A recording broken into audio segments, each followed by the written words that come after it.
So you're telling me I'm pregnant? Okay, all right. So when does it due? Okay. All right. Well, thank you for telling me. It's the holidays. I wasn't really expecting this. I mean, I was, planning it. I just, it came out of nowhere, and it's going to be hard because that's a work season coming up.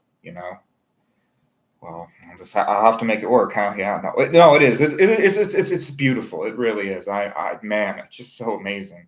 I've been working on this for quite a long time. Oh, I wonder who the father is. Okay, all right. Well, thank you so much. Oh gosh, jeez, I've got to learn how to. I really do have to learn how to not have this on when I'm doing stuff that's sort of private. It's hard, this stuff it's new to me. Okay. Well, anyways, hey everyone. So you're probably wondering, what am I doing here? Why are we doing this? And the answer is, it kind of came as a surprise to me too. I wasn't even going to do it today. And I was just like, why not? No one's going to be here, and that's okay. I wasn't expecting anyone to be here because I didn't tell anyone. It's a complete surprise. I know. But yeah, I just said, you know what? Heck with it. Let's do it. I'll tell some stories. We'll do some Christmas related stuff. We'll have a big old Christmas time here on the Almost Everything channel. And this isn't our first Christmas live. I think I did a two-parter once. We're not going to do that this year. I guess you can consider that one like the first part, that one with the Pixar ranking. But this is it. This is just going to be, the stories, and I'll show you around the house and just do some stuff. I know it's not the biggest thing ever. Sometimes we do really big Christmas videos, but I just haven't felt it this year. I haven't really felt videos this year. I've been making them, of course. I will continue making them, but I don't know. It just slowed down a lot. There's been a lot of giant videos I've been working on that have taken a long time and still haven't came out yet because they're just so much work. This next year, though, I'm promising myself I'm going to work on it every single day and make a whole bunch of videos. But yeah, it is going to be slower even next year. It's just the way this channel works now. I mean, it's just the editing and just all this stuff takes a lot more time. I mean, I feel like I still work the same amount as I used to.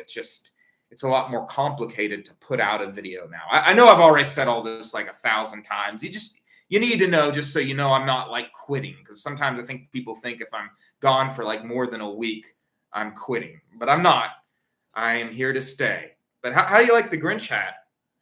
I think it's cute. Anyways, wanted to show you all around. I've got some Christmas decorations up. I guess we could go ahead and do that. Yeah. So, by the way, did you all see Santa? I did post a video just recently, a short, which Shannon was willing to do. It was kind of hard to get him, and he was very quick about it, but he was willing to do it. So it was nice. It was nice to meet Santa Claus again. Old friend of the channel. Complete shock to me that he's real. I was very surprised when he told me that he apparently hypnotizes everyone to believe that Santa Claus isn't real, and he hypnotizes people to think they're getting presents for their children when actually it's him. He takes money out of people's bank account. It's crazy. Santa Claus is really in control of the entire world. It is just shocking how much control Santa Claus has over things. Not really too much control, though, because, he still has to, the man in black is still in charge, science, but yeah, he's able to do a little bit at least. He's able to spread a little joy, do this little Christmas thing every year. That's pretty cool.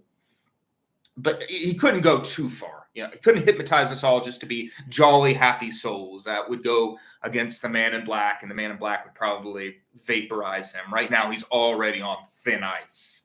So Santa Claus cannot solve all our problems. And he can't give to the poor like he probably should. He does a little bit. Those secret Santa things where people will think that they're giving gifts to the poor when really it's Santa Claus. He's making all these toys for these poor children, and he does these little things, but he doesn't, he has to do it in a smart way. He doesn't want to just do it, because then everyone's gonna know, oh wait, Santa Claus is real.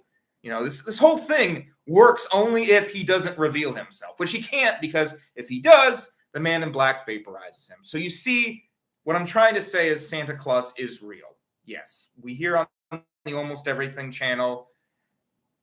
I mean, we've pretty much provided you with the proof, but people still aren't convinced for some reason. I don't know why. I guess that's just how all this stuff works. Maybe something the man in black does to make you all not believe in all the stuff that happens here on this channel. It's strange.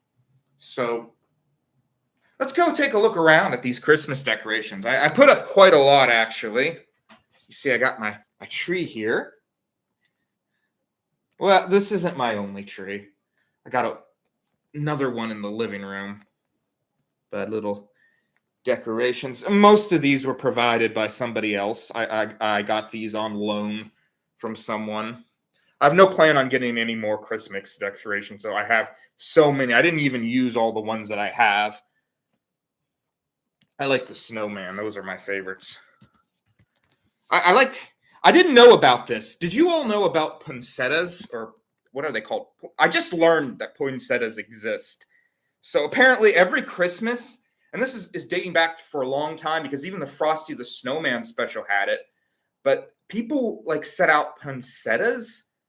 I hope I'm pronouncing that right. And they'll do that for Christmas. I didn't know that was a Christmas tradition. I didn't even know those flowers existed. And just now I've been learning about them. I've seen them at the stores. I'm like, it's weird they're having flowers out at Christmas time. And they're like, yeah, it's a Christmas tradition. Everyone has them. And I'm like, huh, that's weird. Don't they get cold or something? Yeah, there they are. If you didn't know about them either, maybe you do. Of course, I got my little Bethlehem thing set up. Little baby Jesus. I don't know if anyone else ever, how they'll say on the internet, oh, did you know Jesus was actually Middle Eastern? He was not a white guy. I will admit, even when I was a kid, I always pictured him as Middle Eastern. I don't know if that's true for everybody. I don't know why it was that I saw, because all I ever saw was imagery of Jesus as a white person. But anytime I ever had a dream about Jesus or would think about Jesus, I always see him as Middle Eastern. So I don't know if that's true for everyone. Maybe that's just me. I don't know. Got some gold. I got a stocking out here, but I doubt anyone's going to put any gifts in it.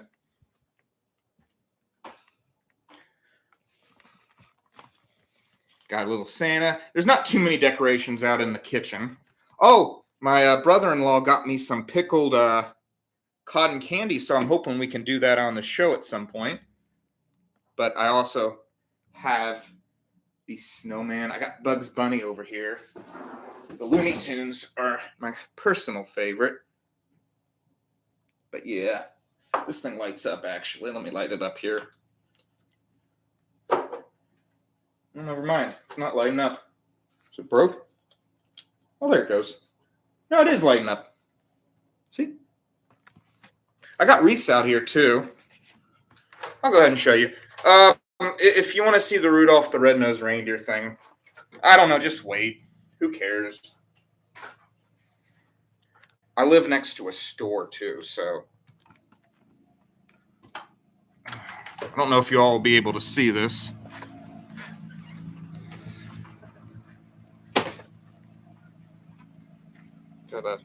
I guess you can't really see it.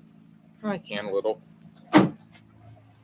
Good tidings to you and the star. Good tidings to Christmas and a happy new year. I'll show you all the living room real quick, and then we'll get started on the show. And here is my Christmas tree. It's a big... I don't think it's ugly, but it is definitely a weirdly shaped Christmas tree for sure. It kind of looks kind of scraggly, but I like it, I don't have to chop down a tree in the cold of winter, so I'm pretty happy. I don't even really like real trees anymore. I like the fake ones. And of course, so these were some of my favorite ornaments as a child. Super Squirrel and Super Polar Bear. I've kept them for a very long time, since I was a baby. They are. Ah! Is he okay? Okay, he's okay. He's okay, everybody. Super Polar Bear is okay.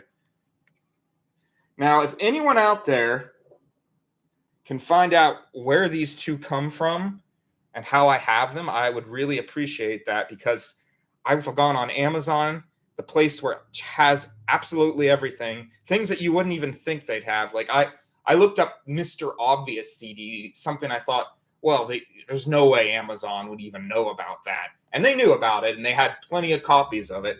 Even they don't know where Super Squirrel came from. Nobody does. No one has any idea. I might have like priceless collectibles here. Honestly, if they're worth $1 million, it would be very hard to sell them. I'm not going to lie. They're just, look at this little guy. He's a hero. He's Super Squirrel. I've always thought they would be perfect to make as like a movie. I'd like to find out where they come from so that I could like maybe make like a Hollywood movie with them. Just get the rights to the characters, because I'm afraid if I actually did make a movie about these guys, I could get in like a lot of trouble. But I'll have to think about it.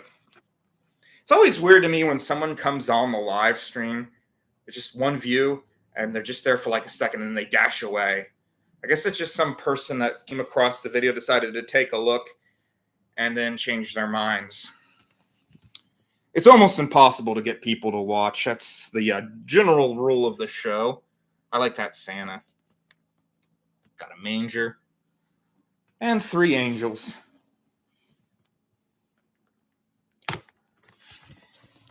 All right, let's eat some Christmas cookies. We'll eat some Christmas cookies, and then we'll begin the stories. Unless you guys won't want to hear stories, maybe I could change this video. I could change the title to something else. Seth just does random stuff. So my mom baked these for me. Take a look at them. These are like those molasses cookies. Looks a little off though. Definitely sweet. Seth reviews cookies. I'm not going to say what my review is. I don't want to be mean to my mom. They're sweet. They're not horrible. I've eaten worse for sure. So my mom doesn't have to have the greatest cooking, because I've eaten the worst stuff. There's no way she's going to be able to beat it. I don't think any of you can. No matter how bad of a cook you are, there's no way you've done as bad as just a spoonful of salt. Don't try that at home. I had all sorts of safety measures in place.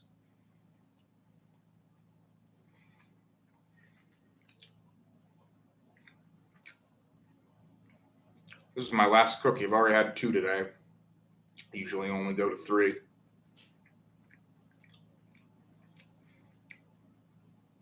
I'm not a big fan of eating healthy, but I do admit to trying my best, you know.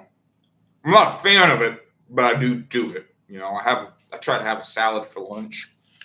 As much as I love salad, because I guess I do. I like salad, actually, but it'll never beat a steak. And a steak isn't even ranked that high on the food list for me. All right, well, I guess we should get started, huh? I'll show you my Santa hat real quick before we begin. It's not much to look at, but here you go, in case you're curious. Woo, I look like Santa. I could pass as Santa a little bit. I feel like up to here, I really do look like Santa, but when you get down to the beard, of course, yeah. A lot of people look like me. It's weird. I don't know why.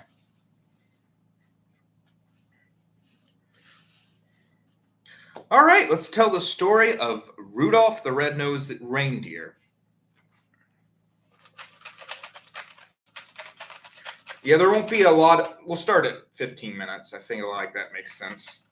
Maybe I could put like some kind of note at the beginning that the Rudolph starts at 15. You know, there won't be many videos for Christmas this year, so just prepare yourself for that. Maybe I should put the notes in the Santa hat. Got time. Got 10 seconds.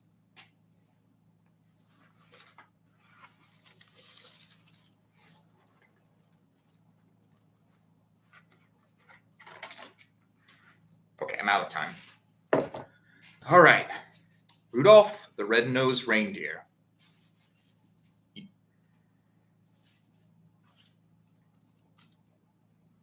Director. The director sat at his chair. He looked out at all the reindeer, and he began. All right, everybody. I want a good show here. I want a good show. Now, remember Rudolph? When they're making fun of you, you need to show the misery in your eyes.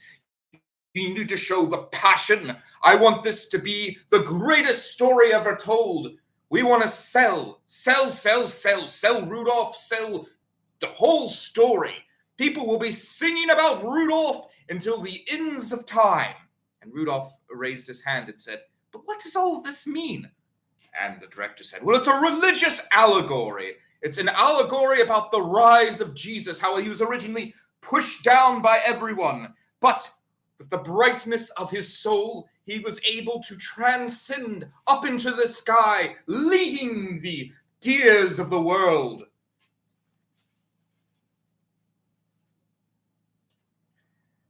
Race car driver. And at that moment, the race car driver drove into the shot. No, said the director. We're not ready for you yet. Dale Earnhardt popped his head out of the window, for he was alive at this point, and said, really? Well, all right. Well, you just tell me when you're ready.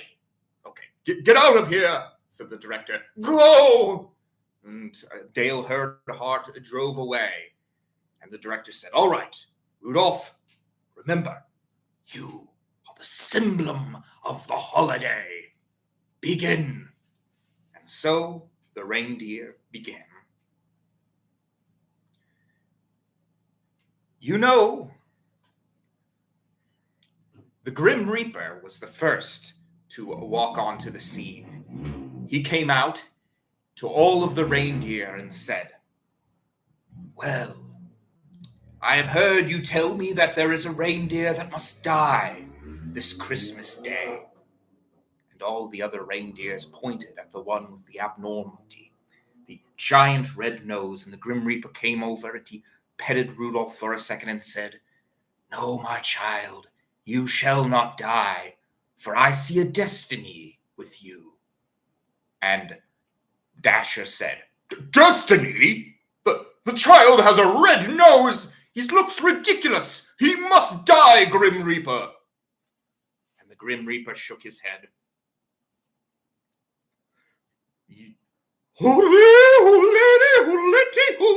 No, I am afraid, as I yodel, I always speak the truth, that Rudolph the Red-Nosed Reindeer must have a shiny nose and survive.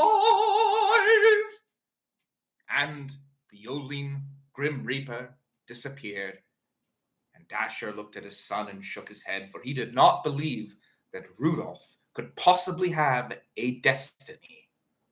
Rudolph didn't believe so either. He went with all the other reindeers, and as they practiced flying around, and they would all giggle at him and call him things like neon nose and ketchup face and all sorts of mean things. You know, the things that children say on the playground. But Rudolph did have a love interest. Bigfoot. Rudolph was in love with Bigfoot. Every day he'd read his magazines about Bigfoot, and he truly believed that Bigfoot existed out there somewhere in the North Pole. But again, this was another thing for all the other reindeers to laugh at him, and everyone thought that he was crazy.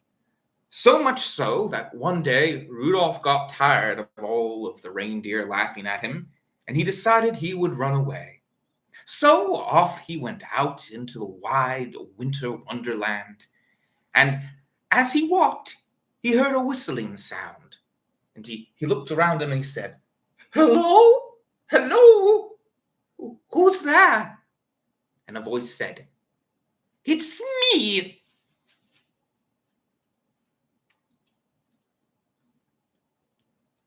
the doctor.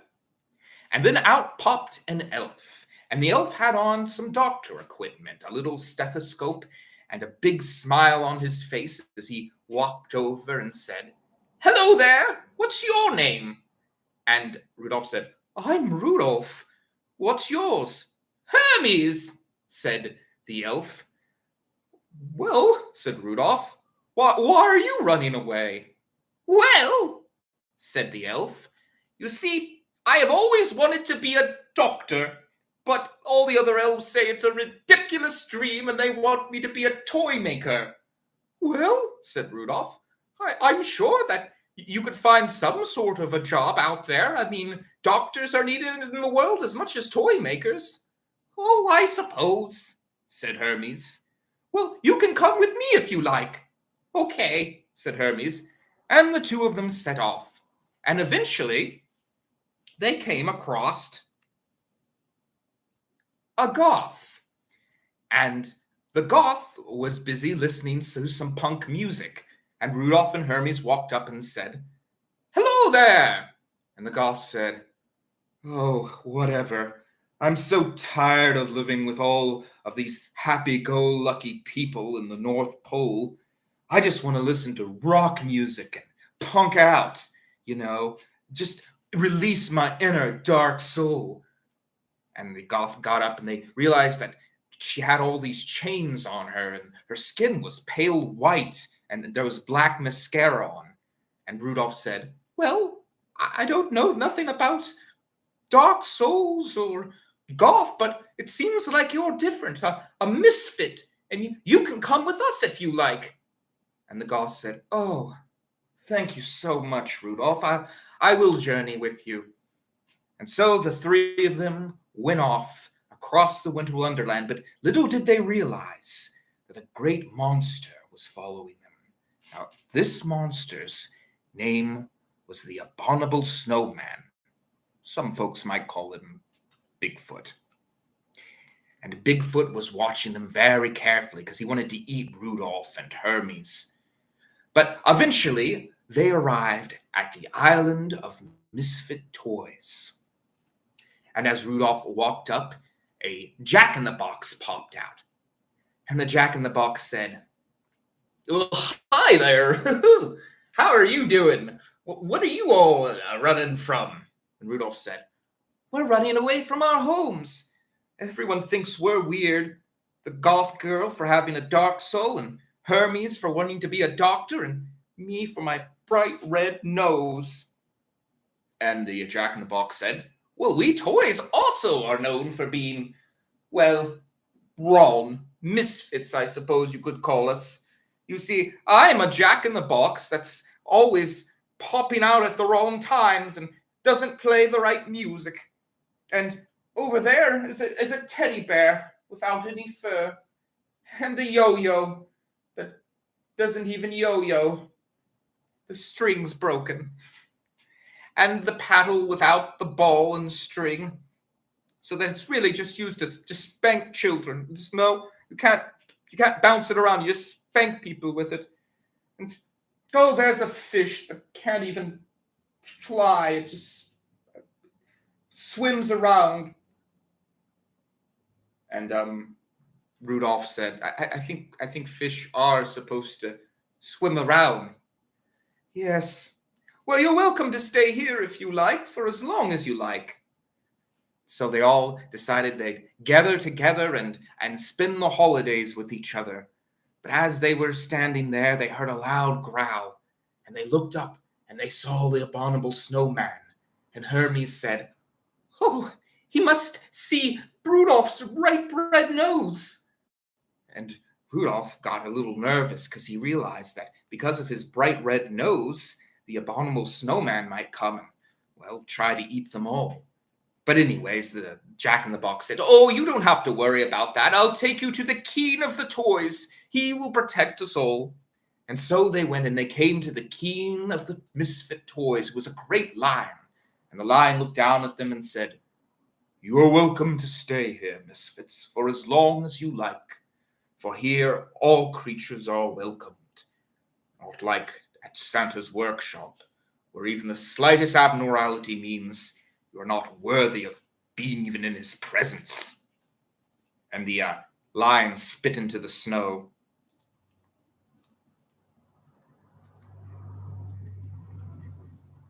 There is a story, said the lion, of a boy named Seth Lewis, who told this very tale, the tale that we are speaking here. And the director suddenly yelled, "Cut, cut, cut! What are you doing, lion?" And the lion said, "Well, I'm trying to be a little bit of a fourth wall breaker like Groucho Marx or the Looney Tunes. This is a cartoon, right? We're doing a cartoon."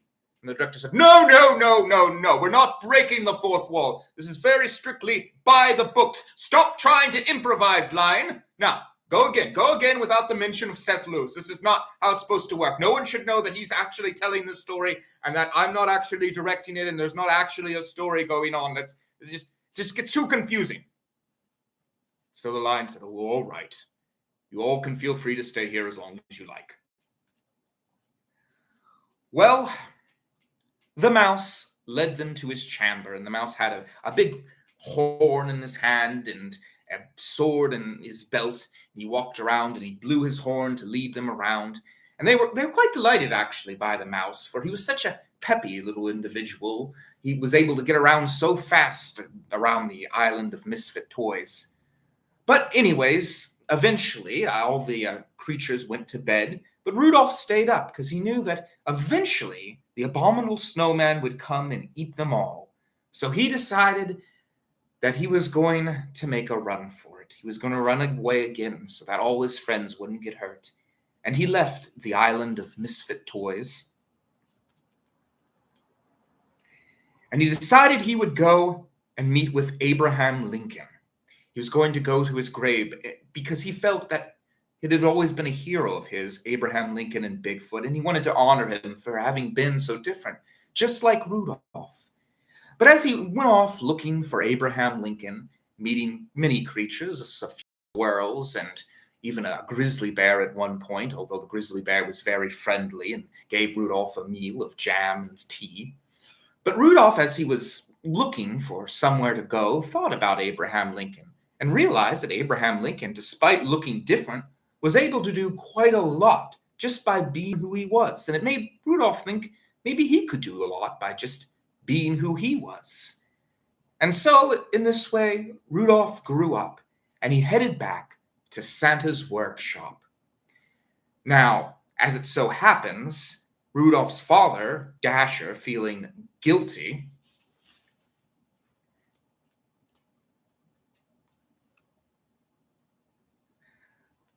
about trying to hire a leprechaun to assassinate Rudolph, realized that he was the boy's father and that he had done a terrible thing, not only in making fun of his son and wanting the Grim Reaper to kill him and hiring a leprechaun to assassinate Rudolph the Red-Nosed Reindeer, and that he should just love his son for who he was. So he set out in search for him with his wife and some other little reindeer girl that liked Rudolph. But they ended up getting trapped by the abominable snowman who was going to eat them whole. The only problem was that the abominable snowman, despite his appearances, was not as mean as he let on. In fact, he was really very nice. He didn't even eat them at first.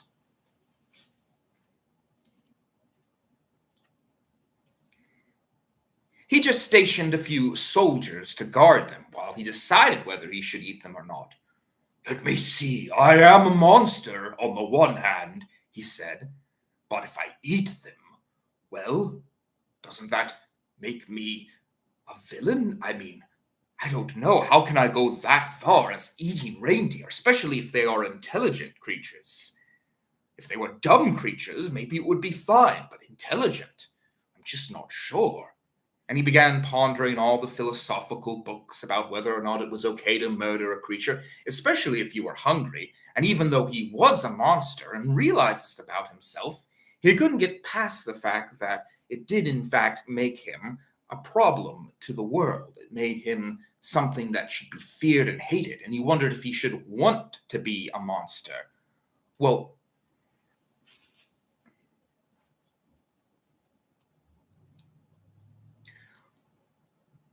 While he was debating all this, Rudolph was flying around in an airplane looking for his father and his mother and his girlfriend. And as he flew, the pilot said, "All right, well, you've got not much more money left. I'm going to have to drop you off here." "All right," said Rudolph. "Thank you anyways, pilot elf." And the pilot elf dropped down, and Rudolph walked off and wondered to himself why elves are so okay with elves being pilots, but were completely against them being dentists or doctors or anything like that. But as Rudolph walked towards the cave, he realized he could hear his father and his mother and his girlfriend's voices in there. And he walked over and he yelled, "Father? Mother?" And they yelled, "Son, we're in here."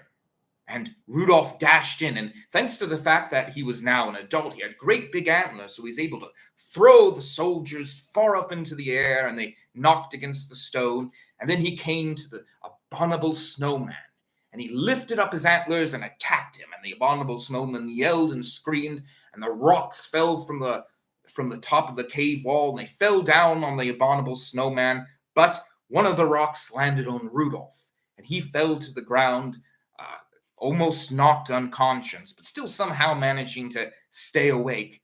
And the abominable snowman was just ready to take a bite out of Rudolph. But as it so happens, the Goth and Hermes happened to be going the same way at that moment. They happened to be passing right by the cave. And when they heard all that shouting, Hermes said, "Well, come on, Goth. We have to go save Rudolph." And they dashed into the cave.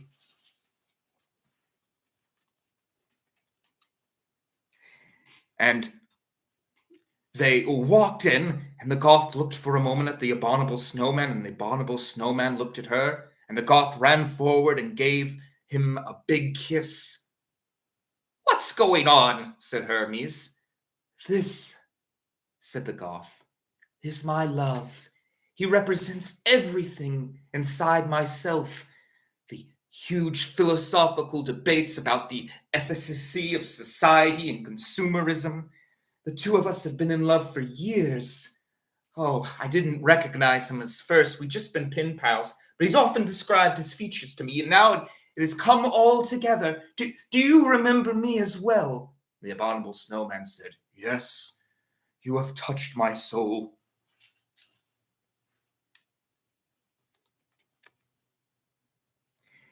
And just at that moment, Luke Skywalker appeared.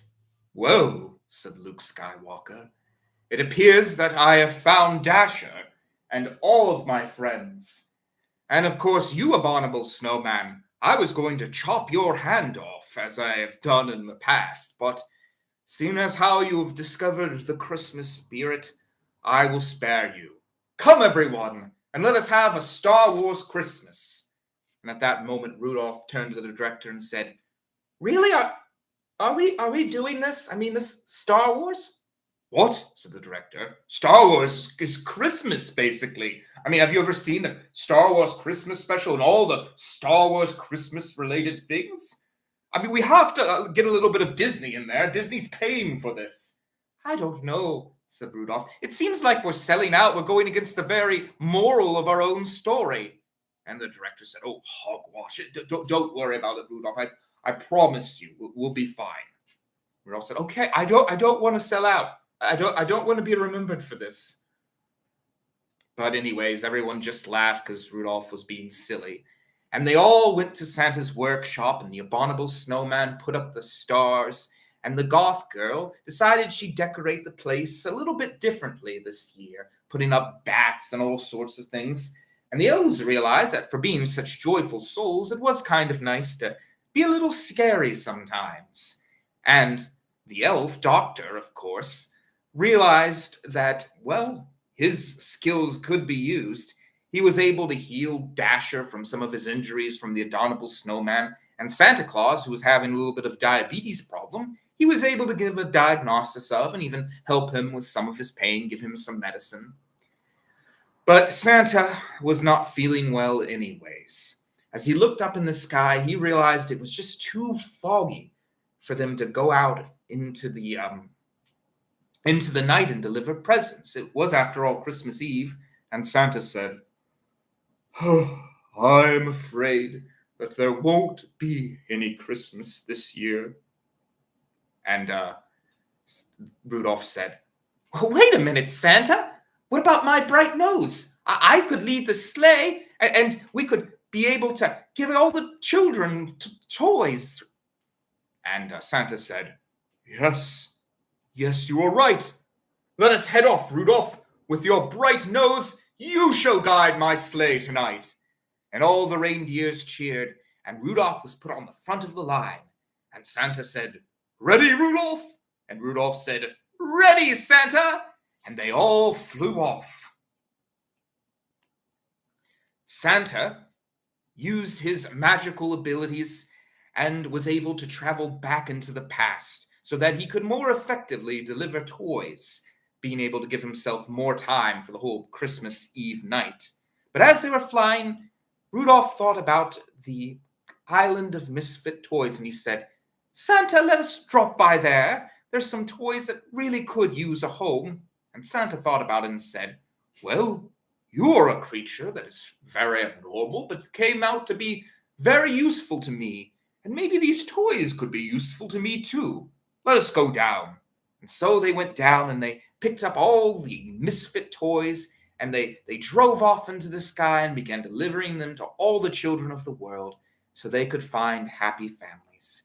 And indeed it was a happy night that night, with Rudolph and his bright red nose. And the director smiled and said, "All right, that's a wrap. Cut." And cut indeed. That is the end of the story. Whew. Oh man, it's been a long time since I've told stories, but I think that one went pretty well. And it's a true story. Well, in a way, I mean, if you think about it. But anyways, I guess I could do one more. I'm not going to do too many because we're already at 37 minutes. I'm surprised by how long this night has taken. But yeah.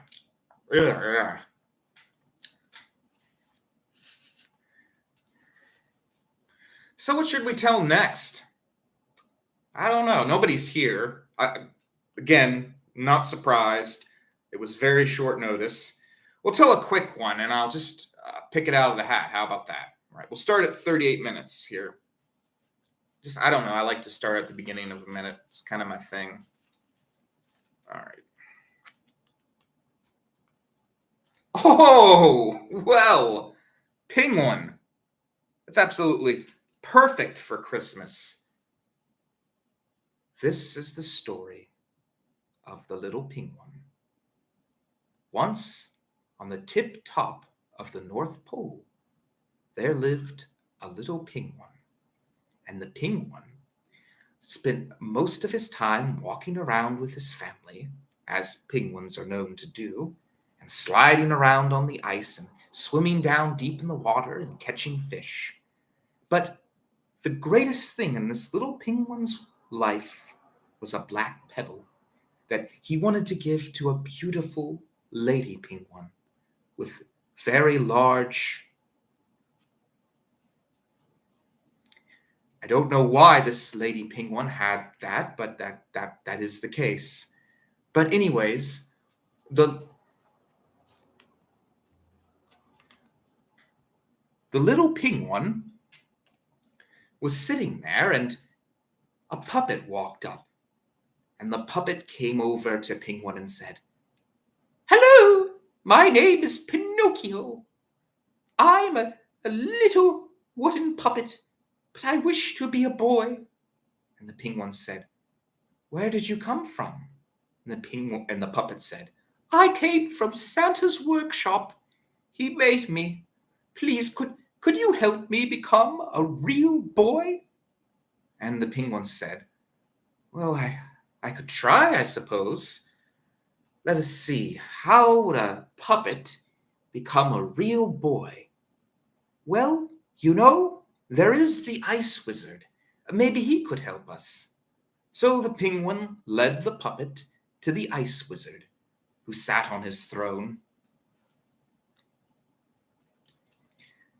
Now, as the penguin and the puppet walked up, a janitor passed by, and the janitor said, "Hold on, I'm cleaning here. And the janitor cleaned up the area around them and said, all right, you can go ahead and see the ice wizard." And the penguin and the puppet walked up to the ice wizard, and the ice wizard sat there with his long beard, and his heart was made out of this fire, and he had large wings. And the ice wizard said in a cold voice, "What are you doing in my hole? You wish something, don't you?" "Yes," said the penguin. "I wish for love, and my friend here wishes to be real." "Ah," said the ice wizard, "so are you wondering to yourself, which is more important, to love or to be real?" And the puppet and the penguin looked at each other and realized that, yes, this was true. Both of them were wondering what was more important, to be real or to love. And the penguin said, "Well, yes, I suppose we were wondering that. Could you tell us, Ice Wizard?" And the Ice Wizard thought about it for a moment, and he said, "Both are overrated. I would suggest that neither of you worry about love or being real. Go back to your lives, and perhaps it will come to you anyways." So the penguin and the puppet left the ice palace, and as they went, they passed by the janitor, who said, "You know, you both are wrong. The best thing in life to do is just to work and forget about all those sort of philosophical problems." But anyways, the penguin and the puppet went back, and they decided they'd just sit there and wait for something to happen, something that would give them what they desired. Well, as it so happens, as they were sitting there, a football came flying through the air and landed straight next to them. And a giant polar bear came forward, and he picked up the football, and he looked down at the penguin and the puppet. And the penguin was very nervous because he knew that polar bears would eat penguins. And the puppet wasn't nervous because he knew that if the bear tried to eat him, he'd just get a bunch of splinters in his mouth. But he still was afraid for his friend, the penguin. And the polar bear said, "Well, do you all want to play a game? Don't worry, it is Christmas Eve, and I have no interest in killing anything. We are all just going to have a merry little Christmas together, us polar bears, and play a little bit of football."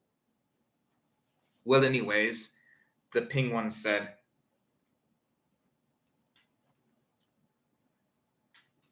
"We penguins do the same thing. We celebrate by doing Gangnam Style. Do a little dance, there's a little horse. It's really fun. Would you like to watch?" And the polar bear said, "Sure." So the polar bear sat there, and he watched as the penguins did Gangnam Style, and the penguin whispered to the polar bear, "Polar bear, I don't want to interrupt this little music video, but me and the puppet were waiting for a sign or something that would tell us what was more important, to be real or to be loved, and maybe even to have those things. What do you think we should do?" And the polar bear looked down at them and said, "We polar bears do not worry about such things. We only eat. We only survive. We are creatures of nature."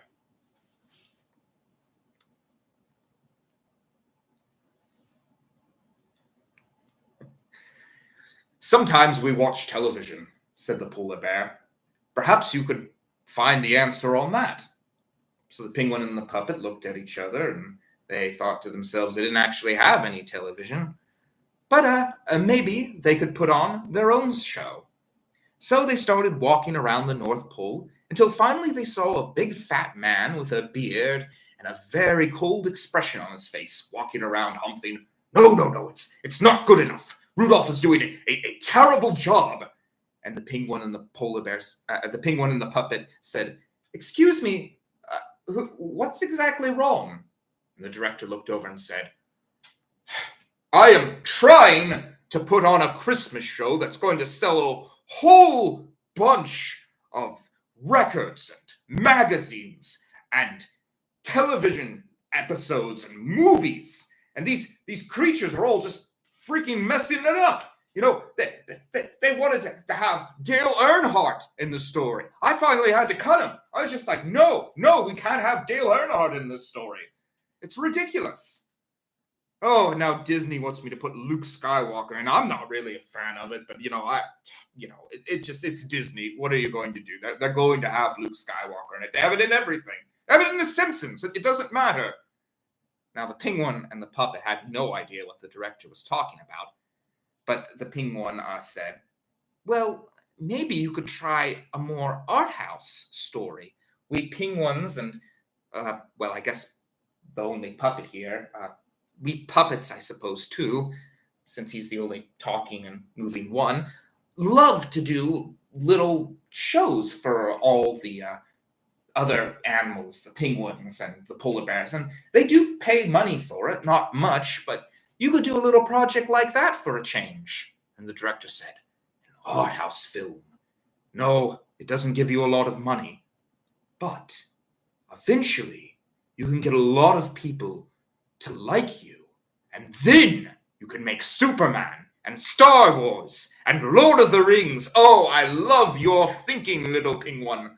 All right, I'll do the show. And so it was that the director set up a movie for the penguin and the puppet. And the story was going to be called What is Most Important. And all the creatures gathered, all the creatures, Rudolph the Red-Nosed Reindeer, Frosty the Snowman, Santa Claus, the penguins, the polar bears, the grizzly bears, the ice wizard, everyone was there. And they all sat waiting. And Rudolph came out and he said, all right, everyone. So we're going... Did I say Rudolph? The little penguin said, all right, everyone. So here is the story of man, the story of what it is to be. And the penguin, he bowed his head, and the goth girl could already tell that this was going to be a show for her. Anyways, they all huddled up closer to the screen, which was just a big cardboard screen they made that was cut out, and there was a stage on it. But anyways, the penguin came out, and he said, Black Pebble, oh Black Pebble, you represent the emptiness of the soul. But this emptiness must be filled with something, and so we fill it with all our ideas, our desires. At that moment, the puppet began to play jazz music, and the penguin fluttered his little scarf and said, Black balloon, oh black balloon. And the black balloon floated out. Why do you float? Why do you not just sink? For what hope is there? No, you must float for a reason. You float because nature tells you to. And so you do, much like love. It is not that we love for a reason. We love for the same reason that the balloon floats, the unknowable. Perhaps there is some chemical to explain it, but at the end of the day, it floats, and that's all that matters.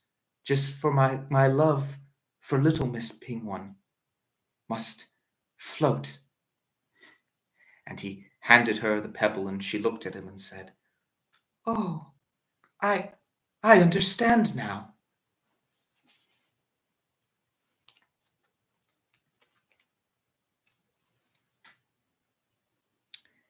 And then the puppet popped out as an inventor.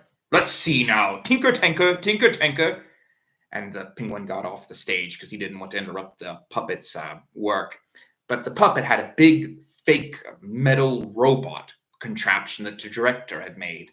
He was banging on it. Yes, what am I doing? What am I creating? And again, the jazz music started to play. This time it was being played by the ice wizard, who actually was very good at jazz. But anyways, the puppet said, I am creating life. And suddenly the creature popped up into the air, and the puppet began, actually marionetting the robot monster. And the robot monster looked down and said, You have created me, and so I am real.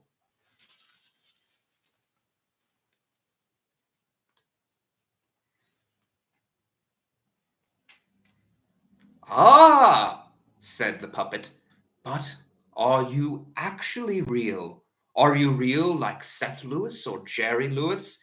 The director yelled, "No, cut! We're doing this again. We cannot break the fourth wall, everyone. I told you about this." And everyone started to groan.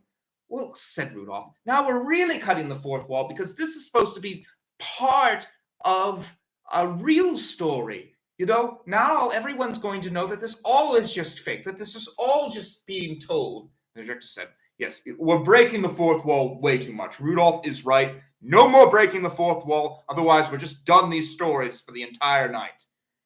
And so they all continued, and the puppet said, "All right. Now tell me, robot, what is it to be real?" And the puppet said, "Well, whenever something's leading you, whether you know what it is or not, that makes it real. That is the only way I can describe it. Maybe you don't know if anything's real unless you just happen to be real. It really doesn't make any sense at all. It's just like the black balloon in some ways." And he looked up into the sky. "It floats, but what is the reason? We'll never know." "Indeed," said the puppet, "that's the thing. The truth is the unknowable. It just happens. We just love, and we are just real, and we are just animals. And we wait for something else to happen, to make that real, or to make that love. But it flows, and it'll flow on and change on and on for the rest of all time." And the puppet bowed his head, and the penguin came out on the stage and bowed his head, and everyone began cheering because they thought it was the most wonderful thing. And as the puppet was standing there, he suddenly transformed into a small boy, and he began to cry, and the penguin said, "We did it. I have finally found love, and you have finally become a real boy, because we have accepted things as they are, simply because they are." And so it was. It is hard, I know, to understand what it means. How can you just simply be just because you simply be? But it's the simple acceptance of it that makes us what it is. And that is all I can really say about it. Merry Christmas to you all. I think that's all the stories we can do. I usually do 3, but we just don't have enough time. Maybe I'll just put "and other tale" instead of "other tales." I mean, there's no way we couldn't possibly. Okay, we'll do one more. It'll be the fastest one ever, and it'll come from nowhere. I'll just tell a story. Okay, once there was a little boy. He was sitting on his bed, a big purple bed, looking out the window at the stars. It was Christmas Eve night, and as he looked out, he decided he'd make a wish. He wished that he could fly through the air and see all the wonders of Christmas, the joy and laughter, to be part of that for just a moment, for he had had a very unfortunate time losing his mother and his little sister in a car accident.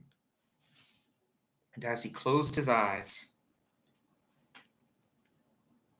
he began to yodel. Yodel-ay-dee-hoo, oh-ay-hoo. And the Christmas spirit heard the song, and it dashed it up with him, finding it so beautiful. And they floated out across the great lakes and across the endless stars. They floated through beauty after beauty. They saw talking snowmen and Santa Claus, and all the little elves busily tinkering with their toys.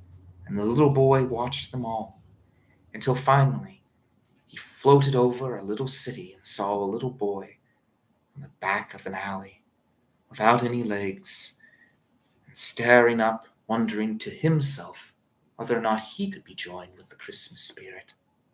The little boy flew up to him, even though the boy couldn't see him because he was invisible. But the Christmas spirit said, "Go to the television." The boy walked over to the television, and the glow of the television warmed him. And it warmed his little soul. And as he looked, a man came up and said, "Here, I'll help you, little boy." It was a police officer. And the police officer promised him he'd find him somewhere to stay for the night. And he was quite happy with that little boy. Well, anyways, the Christmas spirit and the boy in the bed flew off and finally alighted on the top of the Christmas tree and looked down. And they could see that this was the very North Pole, and that all the creatures, including the director and all of them, were gathered together, and they were all talking about all the stories they had told, and whether or not they were real or fantasy. And the little boy smiled because he knew the actual truth as he was there in the great Christmas spirit. But of course, he couldn't tell them. He couldn't tell them about Bigfoot and all the other great truths of the universe that would give them all of the answers. But they flew back, and the boy alighted back down in his own house, and he thanked the Christmas spirit for showing him so many miracles at such a beautiful time of year. The Christmas spirit said nothing, but he felt that there was a great glow in the room. And as it drifted off, the boy awoke, and he found himself back in his little bed. And he wondered to himself about all that he had seen, and he wondered at all that he would see so soon. But of course, all that will be another story. Another story indeed. Okay, I think that's good. Yeah, that was a short one, I know. Obviously, we were almost out of time. In fact, we are about out of time now, but I like to do an hour. So, look at my hair. It's going around. Oh, geez. Oh, I'm a little hot. Whew. Cranked it up to 70 in here. Well, I'm willing to say anything you all want me to. I don't know. It's the end of the video. You can leave if you want. I wouldn't, though. You can stay. Just 3 minutes left. You might as well. I mean, I think most people that have came this far would probably go to the end. I know I would. I don't know if I'm really going to say anything else, but yeah, maybe. I'm pretty sure I started this at 5:15. I don't know why the clock says like 6:14. Oh well. Christmas tree looks beautiful this year, doesn't it? I actually liked all of those stories. I think the ending story kind of like saved the whole thing. It kind of like made it all come together in this beautiful, glorious thing. I like telling stories like that. I hope that I can continue doing it, but we may stop after this. I don't know if other people like it, and sadly, I am here for all of you. We do have some definitely big episodes coming in 2026. Man, I tell you, I have a video I've been working on for a year, and I hope it's going to be good. It's been very hard to make, a lot of work for it, and I hope you all enjoy it. I really do. I'm sorry there won't be more Christmas videos, too. I feel bad about it. I really like to give you all I can, but yeah, hopefully we can at least do a New Year's live. But hey, at least you guys got to see Santa. That was cool. I mean, there's not a lot of channels that can actually, show you the real Santa Claus. Pretty interesting. But this is definitely the last live event. I don't want to do anything for Christmas Eve or Christmas. We're not putting up any videos. We did that once. I think we did that a few times in the past. I usually have to do like an after Christmas special. Probably do that. I think I have one other Christmas video I wanted to do. Just a short one. It wouldn't be very much. Yeah, it's been a crazy year. Definitely a hard year when it comes to making videos. I've enjoyed it, of course, but it's been a hard year making videos for sure. A lot less than usual. Okay. Largely because of my TikTok channel. That takes up time too, and the videos there are bigger. Oh, it's been an interesting year for sure, everybody. I'll talk about that though in my New Year's video. We'll do a reflection on the entire year, I think. I don't know how that's going to take an hour, but we'll find a way. So, Merry Christmas to you all and a Happy New Year. I'm getting ready for some life that's coming in, Harold mainly, and myself. Got some big changes coming up.